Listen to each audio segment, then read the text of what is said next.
남부교회 몇 안 되는 남부교회 출신 목사입니다. 그런데 얼마 전에 성결신문에서 뇌졸중으로 쓰러졌는지 뭐 이런 얘기를 듣고 우리 제 남북교회가 낳은 목회자인 박광수 목사가 쓰러졌다는 얘기를 듣고 우리 성도님들이 많이 아파하신다는 얘기를 제가 많이 들었어요. 그래서 놀래신다는 얘기를 듣고 제가 사실 더 놀랬습니다. 왜냐면 하나님의 은혜로 이렇게 치유돼서 목회 열심히 하고 있습니다. 그래서 목교에 와서 좀 안심을 시켜드려야겠구나라는 생각을 가지고 이렇게 와서 여러분들에게 저 건강합니다, 안심하십시오라는 그런 마음을 가지고 은혜로운 말씀을 좀 전해야겠다라는 마음을 가지고 이렇게 왔습니다. 오늘 이 시간 짧은 시간이지만 많은 은혜가 있었으면 좋겠습니다. 오늘 저는 그래서 창세기 12장 1절 말씀 가지고 하나님의 부르심이라는 제목으로 우리가 다 아는 얘기, 지금까지 뭐 100번도 많이 넘게 들어봤었던 얘기, 창세기 12장 1절 하나님이 아브라함에게 본토 친척 아비집을 떠나 내가 지시할 땅으로 가라 했던, 이건 누구나 다 아는 얘기인데 이 말씀을 통해서 은혜를 좀 나누려고 그러는데요. 이 말씀을 나누기 앞서서 좀 그 아브라함의 아들 이삭 얘기를 좀 하려고 합니다. 창세기 26장 12절 보니까 이삭이 자기가 살던 땅이 흉년이 들었어요. 흉년이 들어서 그란이라는 곳으로 이사를 갔습니다.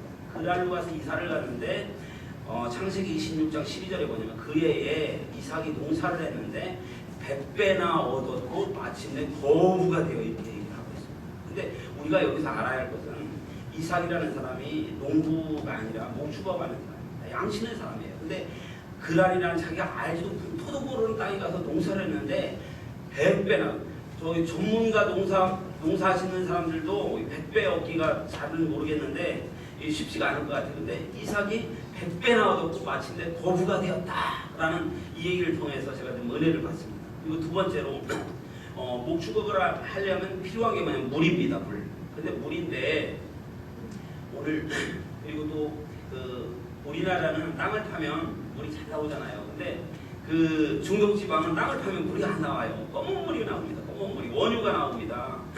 그래서 마을에 우물이 하나 생기면 마을이 하나 생겨요. 우물이 그렇게 귀한 겁니다. 파면 안 나와요. 물이 원유가 나옵니다. 그런데 오늘 이삭이 가서 물을 다 팠더니 우물을 팠더니 물이 나오는 거예요.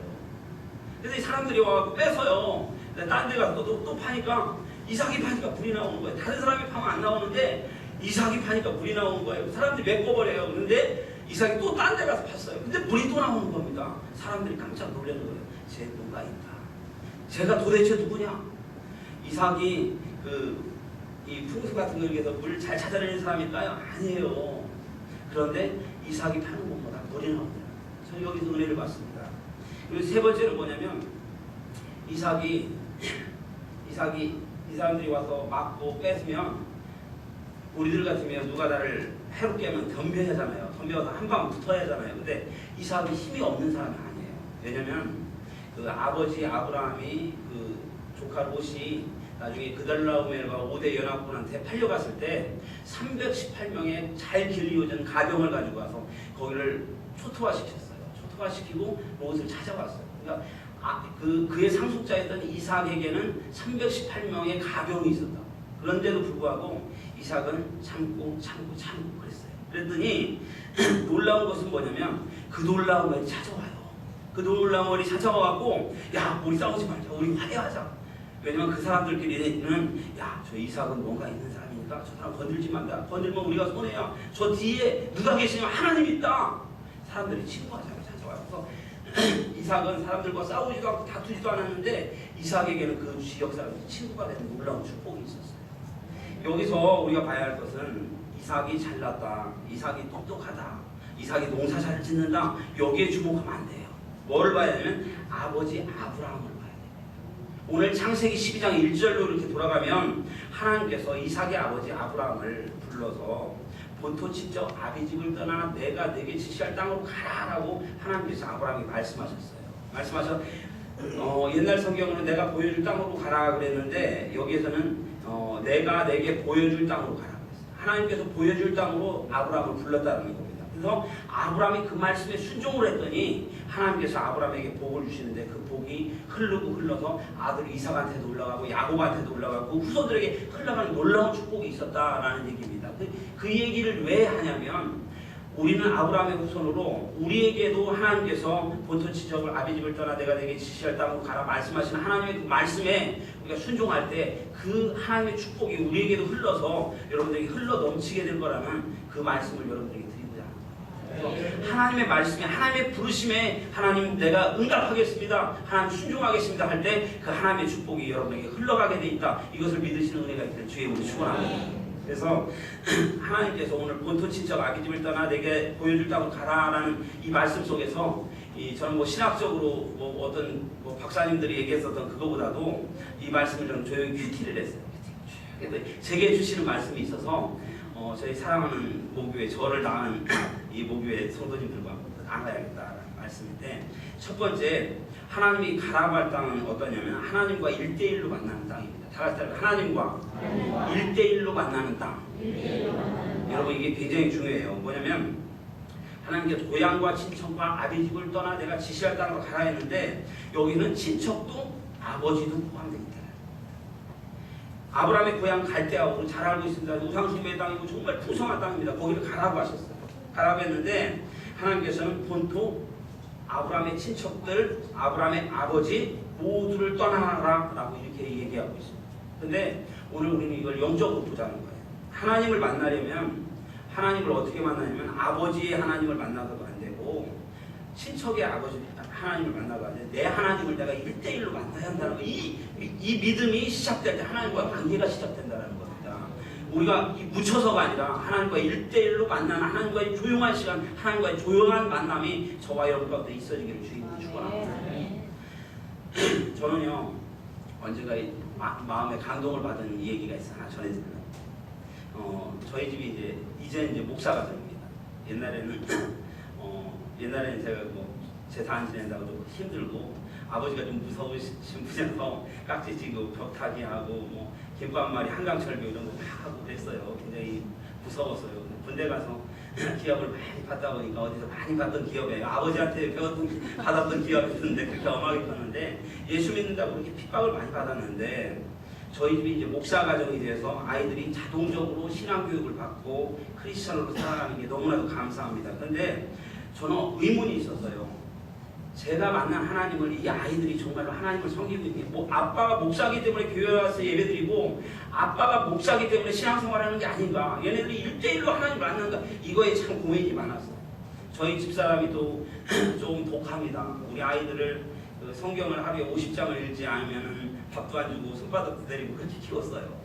근데 애들이 성경을 정말 많이 읽고 그러는데 그렇게 했다고 해서 이들이 하나님을 만나지 않으면 소용이 없는데 얘들이 정말 하나님을 만나고 있는가, 이거에 참 의문이 많이 들었어요. 근데 우리 둘째 아이가 성희가 아이가 조금 특이한 친구예요. 공부도 고등학교를 가다 중퇴를 했어요. 아빠 나 검정고시 볼게. 그래서 검정고시 보라고 검정고시를 이제 합격을 했어요. 하고 이 친구가 지금 택배를 해요.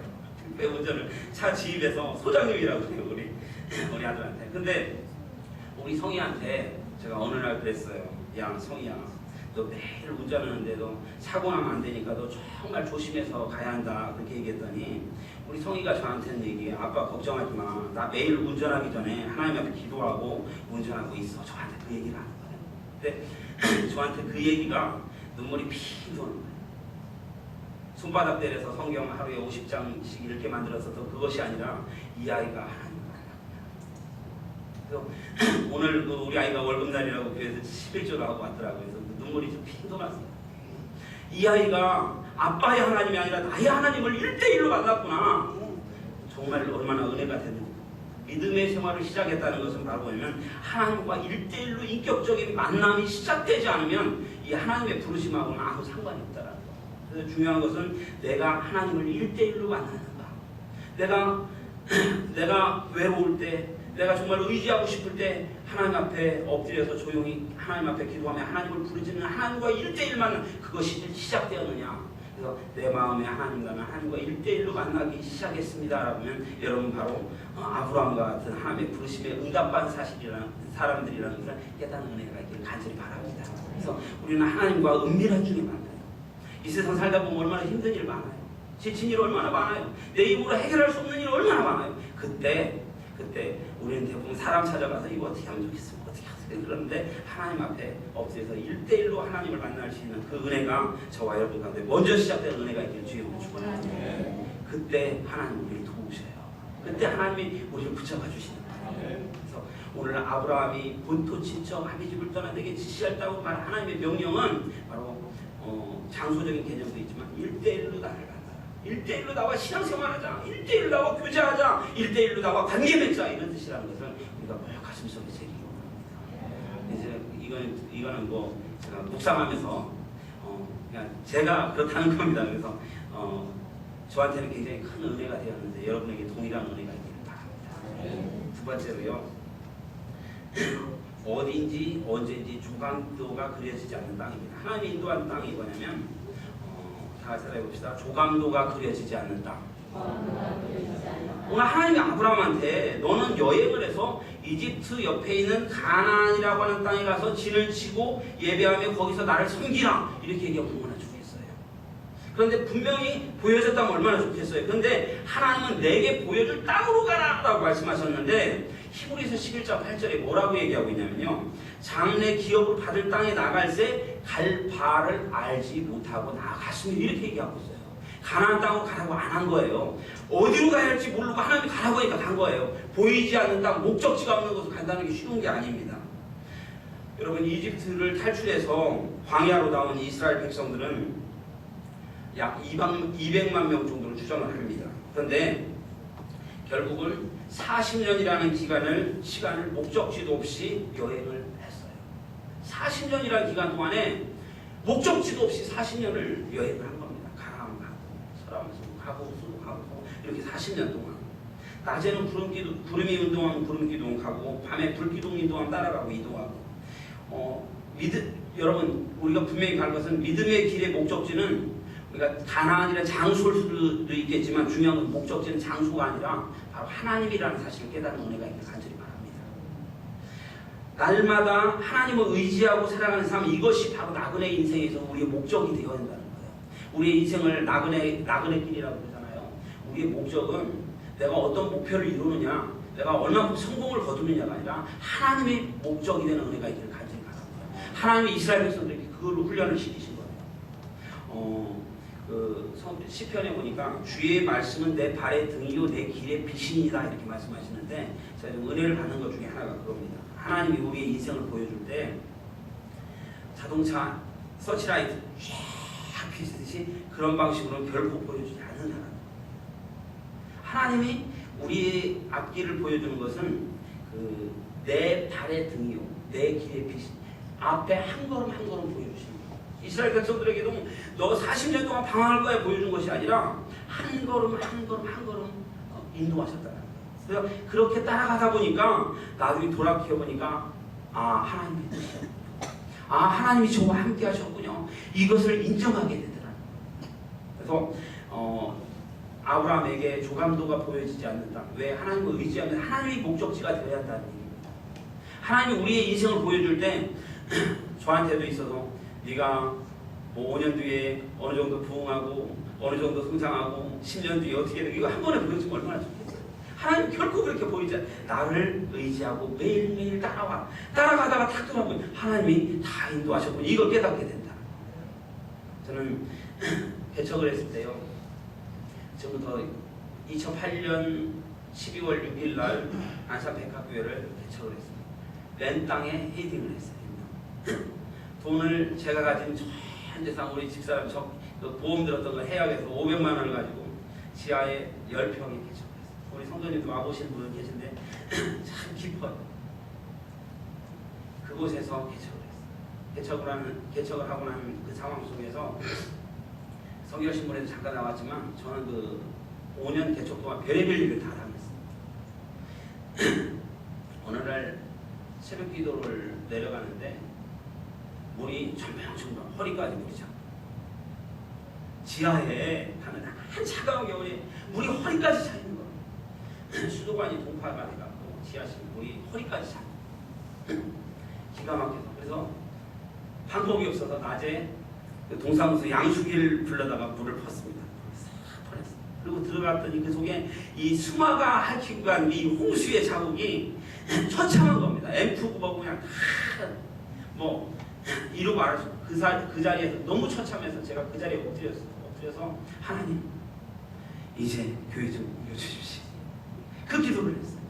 하나님 교회를 옮겨주십시오. 집 가까운데 한 3분 거리에 한 지상 한 2층 정도로 한 5평 정도 되는 데로 옮겨주십시오. 이렇게 기도를 했어요. 제 마음속에 내가 네 소원을 들어주리라 이런 감동을 주시죠. 그리고 나서 차를 몰고 가는데 저희 집 3분 거리에 그 건물이 임대 45평이 다 나와 있는 거예요. 근데 알고 봤더니 거기에 1년 동안 비어 있었던 건데 그 광고가 한 번도 안 나갔어요. 근데 그걸 다 보고 나갖고 주인한테 얘기를 했더니 이전에 50만 원을 받아요. 근데 돈을 줄여야 할 거 아니에요. 마음속에. 나 천에 한 60 합시다. 그랬더니 주인 좋대요. 1,000만 원도 없어요. 한 푼도 없는 사람이 천에 60 합시다. 그랬더니 좋대요. 근데 1,000만 원을 어떻게 해요? 그래서 마음속에 기도만 하고 있어요. 하나님 그걸로 옮겨주십시오. 기도만 하고 있었는데 그 지방에 저하고 친하게 지내는 목사님들이 있어서 만나줄 때마다 2층으로 옮기려는데 기도해 주십시오. 기도해 주십시오. 기도해 주십시오. 한마디만 그렇게 했어요. 그리고 났는데 나중에 그 국내 선교위원회에서 자금이 한 1,000만 원이 났는데 근데 모르고 있었는데 제가 공문을 써서 그 족구를 하러 월요일날 새벽에 목사님 족구를 갖다 국내 선교위원장한테 딱 드렸어. 그랬더니 다음 날이 1년에 한 2번 모이는 모임인데 다음 날이 모임이라는 거예요. 서류가 접수가 되는 거예요. 근데 알고 봤더니 그 목사님들이 그 예산을 목사님들 뭐 교육 자금한 데로 쓰려고 했다가 이 백학교에 이게 들어와서 고민이 됐는데 제가 기도해 주십시오라고 부탁했던 4명이 다 국내 선교위원회 의원들이에요. 그래서 만장일치로 백학교에 도와주자, 백학교에 무이자로 7년간 빌려주자 그래갖고 그게 돼갖고 그냥 그 아무 고통 없이 그 45평 옮겨졌어요. 그래서 홍수가 물난리 난 것이 저한테는 저희 교회 전화위복이 계기가 되었고 지하에서 목회를 했더니 성도들이 내 교회라는 생각을 안 해요. 왔다 갔다 나가고 왔다 갔다 나가고 왔다 갔다 나가고 그래서 저희가 2011년 5월 달에 교회를 이전했어요. 그때부터 성도들이 한 명도 안 따라왔어요. 근데 2011년 5월 달 지금부터 딱 2년 반 됐는데 그 2년 반 동안에 성도들이 전도가 되기 시작해서 지금 어른 성도들 23명, 학생들이 20명에서 43명이 됐어요. 처음에는 그 교회 개척했을 때 어떤 분 한 분은 이제 집사님이 되셨는데 술만 먹으면 목사님 저 야생으로 들어가고 싶어요. 저 교회에 정리하고 싶어요. 그래서 문자를 보내는 거예요. 그리고 술 깨부랑 목사님 집사. 그리고 술만 먹으면 교회 정리하게, 교회 떠나게 해요. 술 깨고 나면 죄송합니다. 그렇게 와주셨던 분이 지금 기둥 집사님이 돼서 얼마나 열심히 섬기고 이런 과정을 거쳐서 하나님의 은혜다. 백학교가 또 불이 났었어요. 이쪽으로 이전을 해서 불이 났는데 나중에 화재가 나가고 그 식당 쪽에 홀라당 다 탔어요. 다 탔는데 그때 제 마음속에는 원망이 들어가고 하나님 왜 불이 납니까? 이렇게 속상을 했는데 나중에 딱 지나고 보니까 제가 교회 공사를 바닥에 데코 타일도 공사를 제가 깔고 막 등도 제가 달고 해서 인테리어를 싹 했는데 그랬는데 제가 너무 힘들고 예산도 없고 그래서 식당 쪽은 공사를 그냥 대충 마무리하고 공사를 안 하고 있었어요. 불이 홀라당 나서 결국은 저기 한전에서 좀 나중에 보상해준다. 그때 옛날에 우리나라 정전 사태 있었을 때 보상해준다는 말만 믿고 제가 이렇게 막 카드 걸고 막 그래갖고 그 공사를 싹 해내서 그 불 때문에 공사가 마무리가 싹 됐어요. 결국 지나보니까 이것도 하나님의 은혜예요. 그러니까 하나 더 말씀드리면 이번에 5월달인가 6월달에 사실 이제 제가 뇌졸중으로 쓰러졌어요. 뇌졸중으로 쓰러졌는데 결론은 어떤 결론이냐면 그때가 우리 둘째 아이가 성희가 지금 택배도 하고 뭐 이렇게 하고 있는데 성희가 지금 군대를 가면 안 될 상황이에요. 가정을 이뤄서 혼인신고하고 양가에서 가정을 이루고 지금 아이가 손자가 하나 있어요. 그래서 그 양가 어른들끼리 이렇게 인사하고 그렇게 됐어요. 그래서 손자가 너무너무 예쁜데 군대를 가면 안 될 상황. 그래서 그래서 지금 살림을 차려갖고 그 양가 부모님들이 이렇게 인사 상견례하고 식사하고 이렇게 해서 하고 이제 혼인신고하고 이렇게 이제 가정을 이루어 살고 있는데 세대주인데 그래서 열심히 택배 일을 하고 있는데 얘가 군대를 가면 될 상황이 아니에요. 근데 얘가 올 5월 달에 그 기흉으로 폐에 구멍이 나갖고 병원에 입원을 했어요. 입원을 했는데 다시 또 재발을 해갖고 또 수술을 해야 돼갖고 성이가 수술을 했어요. 수술하고 났는데 그 2주 뒤에 그 성이 바로 옆방에 2주 뒤에 제가 뇌졸중으로 쓰러져서 새벽 2시에 이쪽에 MRI를 찍으니까 뇌경색으로 막혔더라고요. 막혀서 손에 마비가 오고 기억상실 기억이 좀 많은 부분들이 지워지고 참 힘들었어요. 침상에 엎드려서 하나님 어찌합니까? 교회도 문제고 가족도 문제고 아내도 문제고 하나님 앞에 정말 뜨거운 눈물의 기도를 했어요. 하나님 나를 일으켜 주셔야 됩니다. 사명자는 하나님이 버리시지 않는다고 했는데 하나님 일으켜 주십시오. 그러면서 제가 어떤 서원을 했냐면 이게 좀 복잡한데 하나님 내가 만일에 일어나서 나가게 되면 이제 모든 것을 좀 집사람이 직장 일을 하던 거를 다 내려놓고 오로지 목회 하나님만 바라보면 전념하겠습니다. 이런 서원을 했어요.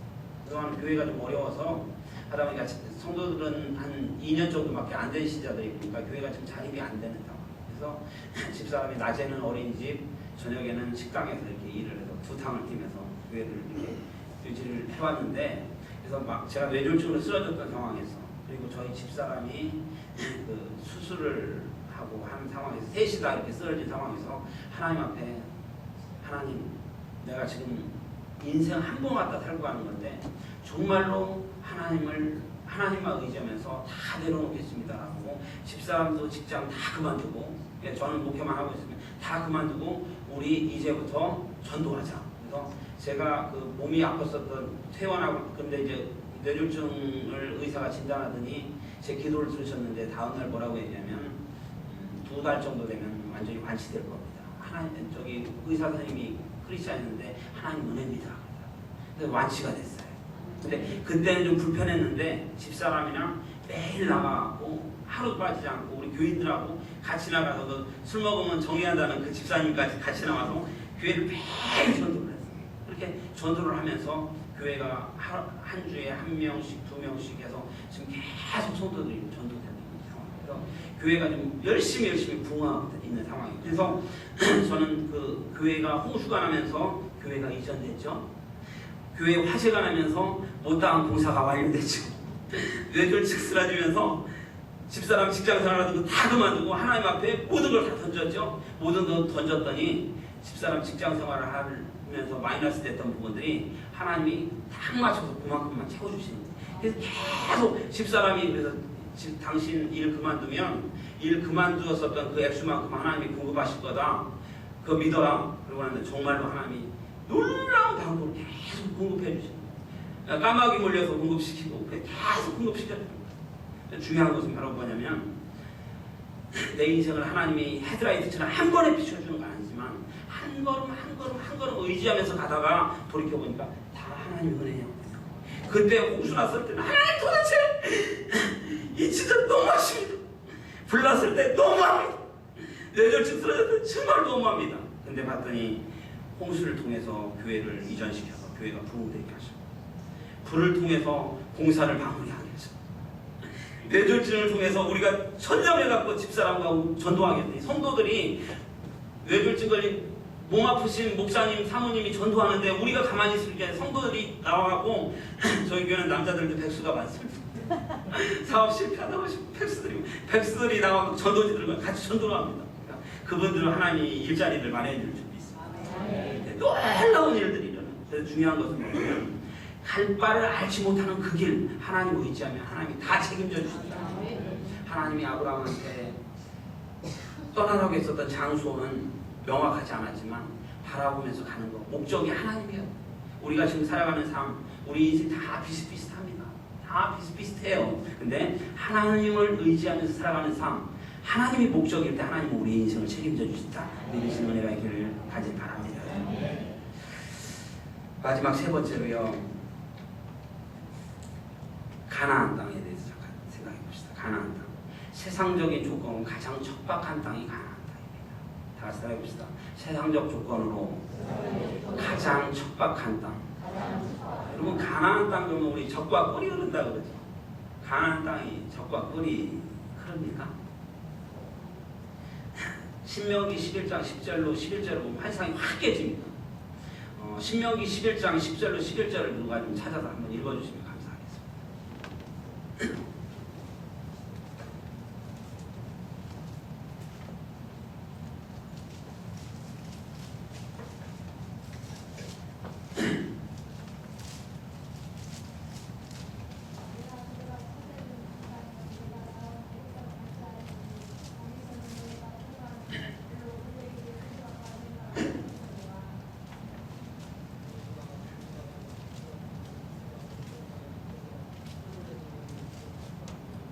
이 얘기가 무슨 얘기냐면요. 내가 들어가서 차지하려는 땅, 가나안 땅은 내가 나온 애굽 땅과 같지 않다는 거예요. 근데 애굽 땅은 어떠냐면 거기에서는, 애굽에서는 여러분 이 성경을 잘 읽어야 돼요.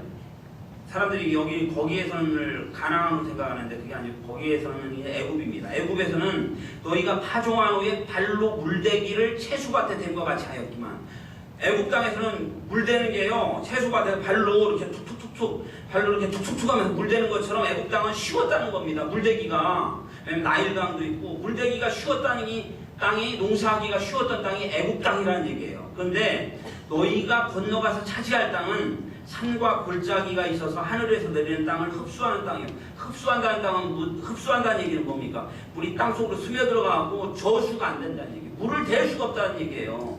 그래서 그 산에 있는 이 고원지대 이 골짜기는 늦은 비와 이른 비를 하나님이 내려주시지 않으면 결코 농사를 할 수 없는 땅이 바로 가나안 땅이다. 이렇게 얘기하는 겁니다. 여러분 보세요. 가나안 땅은 산과 골짜기에서 물대기가 어렵고 하늘에서 내리는 비를 흡수함으로 저수하기 어려운 땅이다. 그러면 어떤 땅이 농사하기에 좋은 땅입니까? 애굽 땅입니까? 가나안 땅입니까? 애굽 땅이 농사하기 좋은 땅이에요. 환경과 여건으로는 애굽 땅이 훨씬 농사하기가 좋은 땅입니다. 가나안은 선수답입니다. 늦은 비와 이른 비를 내리지 않으면 살 수 없는 땅입니다. 여기 비밀이 있어요. 가나안 땅은 왜 가나안 땅이냐? 하나님을 바라보며 하나님을 의지하면서 살아가면 하나님이 놀라운 복으로 축복하시는 그런 땅이라는 거예요. 세상 환경으로 척박하고 세상 환경으로 도저히 해결할 수 없는 땅이지만 하나님을 의지하는 거, 하나님이 비밀이라는 거예요. 축복의 비밀, 젖과 꿀은 바로 하나님이라는 거예요. 하나님의 말씀이, 하나님의 복음이, 하나님의 위대하신 말씀이 바로 그게 젖과 꿀이라는 거예요. 이걸 깨달아야 돼요. 사랑하는 성도 여러분, 사람이 아무리 똑똑하고 뛰어난다고 하지만 하나님이 도우시는 멍청한 사람 하나를 이기지 못해요. 여러분, 그 핀란드에 있는 헬싱키 대학에서 그 세계인의 IQ를 조사를 해봤어요. 근데 여러분, 세계 1위가 어딘지 아세요? 세계 1위가 싱가포르입니다. 싱가포르가 1위인데 IQ가 평균 IQ가 107입니다. 우리나라는 IQ가 어느 정도 되는지 아세요? 우리나라는 세계 2위입니다. 그래서 IQ가 평균 IQ가 106으로 한국 사람이 세계 2위예요. 그래서 요즘 뭐 삼성 갤럭시 탭, 뭐 갤럭시 노트 대단합니다. 그런데 이스라엘 사람들의 유대인의 IQ는 세계 16위. IQ가 평균 97. 우리나라하고는 깨도 안 되는 만큼 머리가 멍청한 나라가 이스라엘입니다. 그런데 세계에서 가장 노벨상을 많이 탄 민족이 어디냐면 유대인 이스라엘 사람들입니다. 세상에서 세계에서 가장 경제력이 있는 나라가 어디면 이스라엘입니다. 그 미국에 있는 경제의 한 30%를 유대인들이 다 장악하고 있어요. 세계에서 막강한 군사력, 그래서 최신의 무기들 다 갖고 있는 나라가 이스라엘입니다. 세계에서 IQ가 17위가 되는데도 중요한 것은 바로, 그리고 이스라엘이라는 나라는요, AD 70년에 그 로마의 티투스 장군에 의해서 나라가 없어졌어요. 지구상에서. 예수님 십자가 못 박혀 죽으시고 나서 한 40년이 안 돼갖고 나라가 지구상에서 완전히 없어져 버렸어요. 이스라엘이라는 나라가. 지구상에서 완전히 없어서 1800년 동안 나라 없이 살다가 1948년 8월에 지금 팔레스타인 지방에다가 그 사막 땅에다가 농사할 수도 없는 말도 안 되는 그 가나안 땅에다가 이 사람들이 나라를 건국했어요. 그런데 65년 만에 세계에서 주목받는 엄청난 나라가 됐어요. 여기 비밀이 있어요. 이들은요, 나라 없어도 하나님의 말씀을 놓지 않았어요. 하나님을 의지하면서 살았어요. 하나님의 말씀 어기면 죽는 줄 알고 살았어요. 그들은 우리는 혈통이 아닌 믿음의 우선이지만 그들은 혈통으로 하나님의 말씀을 가슴에 안고 살았어요. 근데 그들이 아직까지는 예수님을 메시아로 인정하지 않고 오실 메시아를 기다리고 있지만 그들은 하나님의 말씀을 붙잡고 있었더니 그것만 가지고도 하나님이 그들을 놓지 않더라고요. 중요한 것은 가나안 땅에 지금도 살아가고 있는 이스라엘 백성들.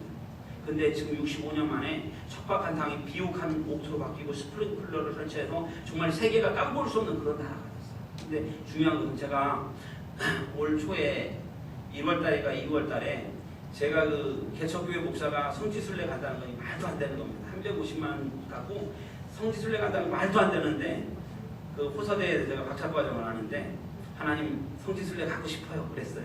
가고 싶어요 그랬더니 그 제가 원우회 총무를 하는데 원우회 회장님이 어제도 한 1000명 되는 교회 목사님인데 총무로 부려먹는 게 미안하다고 장학금을 그 성지순례 장학금을 250만 원을 저한테 줬어요. 그래서 공부 잘한다고 저한테 100만 원을 장학금 줘서 350만 원을 가지고 성지순례 갔어요. 갔는데 그 안식일 날 호텔에 있던데 호텔에 유대인들이 다 모여들어요. 근데 거기 보면 사베스 엘리베이터라는 게 있어요. 유대인들 엘리베이터인데 엘리베이터는 안식일 날은 1층에서 7층 가려면 1층에서 문 열리고 2층 가서 문 열리고 닫히고 3층에서 문 열리고 닫히고 자동으로 그렇게 됩니다. 그 사람들은 이거 눌리는 거 일 안 하려고 엘리베이터 타고 7층 올라가면 죽는 거예요. 그래서 안식일 날 그 사람들도 엘리베이터 타면 안 돼. 그러니까 말씀을 그렇게 목숨 걸고 지키는데 식당에 갔더니 이 사람들이 저쪽에 가서 봤더니 막 저희가 식사를 막 이상한 소리를 내고 막 모함 지르고 와 난리가 난 거예요. 막 박수치고 봤더니 이 사람들이 안식일을 지키는 거예요. 어떻게 지키냐면 안식일날 즐거워하겠다 해서 막 소리 지르고 막 춤추고 막 그러면서 목숨 걸고 안식일을 지키는 모습을 가슴이 찌겠어요. 오늘날 우리 그리스도인들이 예수님을 구주로 영접하고 하나님의 사랑으로 살아간다고 하면서도 우리는 하나님의 말씀을 내가 목숨 걸고 지키겠다라는 그런 의지들이 점점 떨어져 가고 있는 이때에 있어서 유대인들, 그 사람들 예수님 믿지 않는 사람들이 아직 기다리는 사람들이라고 하는데 그 사람들이 하나님의 말씀을 지키기 위해서 즐거워하겠다고 막 즐거워하고 와 소리 지르고 그 모습들을 보면서 하나님이 이들을 버리지 않는 이유가 있구나 이걸 깨달았어요. 정말 중요한 것은 뭐냐면 세상적인 조건으로 내 환경 여건 볼 필요 없다는 거예요. 중요한 것은 하나님을 바라보며 하나님이 목적이고 하나님이 나와 함께 할 때 하나님께서 눈동자와 같이 우리 살피실 때 우리의 삶 거기가 가나안이라는 것을 깨닫는 은혜가 간절히 바랍니다. 우리가 살아가고 있는 내가 살고 있는 내 지역, 내 가정 어떤 때는 내 가정을 보면 막 속상하기도 하고 어떤 때는 짜증나기도 하고 옆집 가정을 보면 막 부럽기도 하고 남의 떡이 커 보이고 막 그러는데요. 내 가정 이곳에 하나님을 의지하면 이 가정이 천국으로 바뀌어지고 가나안으로 바뀌어지는 은혜가 있음을 믿으시기 바랍니다. 이 우리 부여담보교회가 하나님을 바라볼 때 이곳이 천국으로 바뀌어지고 하나님의 나라가 임하며 여기 이 향기를 갖고 이 소문을 듣고 사람들이 구름대같이 별대같이 모여서 제보교회인 남북교회가 엄청나게 부흥되는 그 역사가 있기를 주의 이름으로 축원합니다. 중요한 것은 뭐냐면 우리가 하나님을 바라보는 것, 하나님을 의지하는 것 여기에 답이 있다는 것을 깨달으시는 은혜가 있기를 주의 이름으로 축원합니다. 말씀을 마무리하면요. 이게 설교를 이렇게 길게 하면 안 되는데 목사들이 설교 짧게 하겠다는데 그거 믿을만 못해요. 이제 다 정리를 하겠습니다. 하나님이 아브라함한테 보트 지쳐 가기 집을 떠나 내가 지시했다는 하나님의 부르심 이거에 키가 있는데 이 부르심에 우리도 응답할 때 우리에게 주시는 축복 아까 이상 얘기했듯이 그 축복이 우리에게도 흘러 넘치는 은혜가 있다는 것을 우리가 믿는다면 첫 번째 하나님의 부르심은 1대1로 나를 만나라 라는 겁니다. 그래서 우리가 하나님을 1대1로 만나는 은혜가 있기를 주님으로 축원합니다. 두 번째로요 우리가 목적지를 알 수 없지만 하나님 지나보면 모든 게 하나님의 인도하십니다. 하나님은 헤드라이트, 서치라이트 같이 한 번의 인생을 보여주지 않습니다. 한 걸음 한 걸음. 주의 말씀은 내 발의 등이고 내 길의 빛이. 한 걸음 한 걸음 보여주는 그 하나님을 바라보면서 말씀의 등을 붙잡고 살아가는 은혜가 있길 간절합니다. 그러다 보면 나중에 이제 다 돌이켜보면 와 내가 왔던 저 길도 하나님이 인도하셨군요. 저 이 길도 하나님이 인도하셨군요. 내가 이건 아니에요, 속상해요, 짜증나요, 하나님 이건 아닙니다 라고 했었던 것도 하나님이 인도하셨군요. 모든 것이 전화위복되는 놀라운 역사가 있어요. 아까 전에 우리 참 성의 얘기했지만 얘가 기흉으로 수술해서 저 너무 480만 원이나 하더라고요, 병원비가. 근데 너무너무 속상했어요. 근데 나중에 봤더니 어떤 분, 기흉으로 수술을 한 사람은요, 나중에 신체 검사하면 4급이 나온대요. 군대를 안 가고 병역특례업체는 자격증이 있어야 가는데 이 4급인 사람은 병역특례업체에 자격증이 없어 지원할 수가 있다. 우리 성에는 가정 지키면서 군복무하면서 아이들 지키면서 살 수 있는 여건이 주어진 거예요. 그러니까 왜 얘한테 기흉이 생겼습니까? 알고 봤더니 하나님께서 그를 축복하셨던 축복의 방법이었어요. 얘기하면 내 삶 속에 있는 어떤 모습의 환경도 하나님께서는 하나님의 사랑하는 자 그 뜻대로 부르시는 이런 자들에게 모든 것이 합력하여 선을 이루느니라. 이게 하나님의 응답이라는 사실을 깨달으시기 바랍니다. 마지막 세 번째로요. 가나안 땅이 오늘 신명기 말씀대로 가나안 땅이 척박한 땅입니다. 우리가 세상에 믿지 않는 사람들은요, 주일 나가고 편안하게 어디 가서 쉬고 편안하게 놀고. 근데 여러분 보세요, 직장 생활하는 사람들 일주일 내내 죽도록 일하고 주일날 교회 와갖고 주일학교 교사부터 성가대부터 시작해서 막 이봉사 저봉사 하다 보면 저녁 때 녹초가 되잖아요. 그런데 놀라운 것은 하나님이 우리에게 부어주시는 그 은혜, 이곳이 가나안이라는 거, 이거 깨달으시는 은혜가 있는 거죠. 그냥 세상적인 눈으로 보면 세상 사람들이 더 편해요. 근데 우리에게 하나님이 주시는 그 은혜는 이루 말할 수 없는 은혜가 우리 안에 공급되어진다는 거. 우리가 하나님 앞에 내 인생을 드리고 내 삶을 드릴 때 그 이루 말할 수 없는 은혜가 공급되어진다는 거, 이거 깨달으십니다.